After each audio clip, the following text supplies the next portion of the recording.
You will describe the parties and LA being the center now of well, exploding dance music in the US. If you make such an album, how do you pick the artists, the songs for this album? Well, you know, right from the very beginning of the summer when we were like, this is the city, I started contacting the artists that I work with, the artists that are signed to my label, artists that are kind of in my circle of the music that I play. And I started reaching out to them and telling them like, okay, here's what I want. Here's the kind of track that I want. So, you know, when I make these compilations, it's different than other people. You know, I don't just go to Beatport, download the biggest tracks and mix them together and here's my compilation. I work closely with every artist on there to kind of like present the vibe, the mood in the compilation that I'm really wanting to reflect. It's almost like I'm co-producing or collaborating with these artists on these tracks to make sure that they have the vibe that it is that I'm looking for. And how many artists have you picked for this? Artists, well, tracks. I think what we did 27 tracks over the span of the 2 CDs. Some of the artists have 2 tracks on the compilation, and yeah, but each track is definitely different. Like I've got a couple of Rex Mundi tracks on there, and you know, or actually 3 of them, and none of them sound the same. You know, one of them has that typical Rex Mundi bass line with a vocal. Another one is like has this big riff in it, and another track, OPQ, is just like full on like peak hour like tech trance anthem.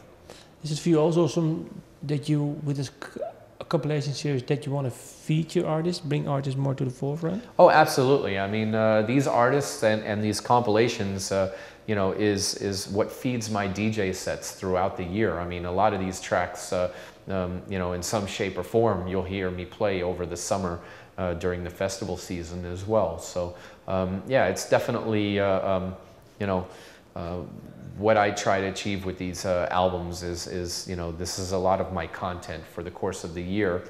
Yeah. Are you planning on an own album soon? Yes, I'm back in the studio now working on my own artist album. Hoping to have that done for the summertime. Digital Madness. This summer already? Yeah, yep. Well, you know what? It has been 3 years since I finished Do You Dream. Yeah, so I think it's time for a new Markus Schulz artist album, like Markus Schulz, not a Markus Schulz Presents Dakota, but a Markus Schulz artist album where I'm collaborating with singers and. Can you name me a few singers? Nope, not yet. Not yet, because not you know few, what? One of the only things one. Only one. No, one of the things is that I like to discover new singers. Yeah, and you kind of have to be careful because if I mention a singer, you know, other people are like, oh, okay, and they, you know, and it's very important for me to kind of work with these singers, get everything right, and then present them to the world. How many singers will you be working with? Right now, wow, I think I'm working currently with seven different singers, you know, and I have until this. I'm still going to keep working with more, you know, and by the summertime I'll have more.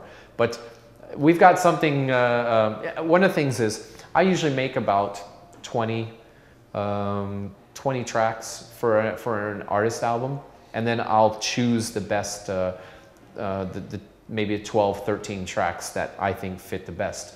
So, you know, there's some singers that I'm working with right now, which, you know, I'm trying very hard to get them to sound perfect, but maybe they don't make it. Maybe it's you know, it doesn't work out. So it's another reason why I don't want to really, you know, it's a process. Working with up and coming artists or artists that have never been heard before takes a lot of patience, and it takes a lot of time to get it exactly right. So it's definitely a long process. Do you work through email or?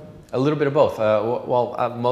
What I'm doing, I bring a lot of artists into Miami, and you know, these artists are very happy in the middle of winter to get on a plane and come to Miami and record music. So it's not a very hard sell for me to tell an artist like, hey, next week, get on a plane, come to Miami, let's finish this song. For you, dance music, well, the same with hip hop.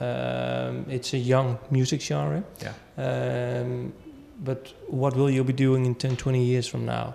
Will you still be doing this? Or Yeah, you know what? I hope 10, 20 years from now, I'll be able to guide some artists and be at the point where I'm able to help artists achieve their dream. You know, I think one of the things that one of the things about this scene is, you know, it's important that that you give your hand to the young artists and bring them up, but at the same time, you know, you have to teach them what the scene was about, and otherwise the message of our scene kind of gets lost, you know, if there's no connection.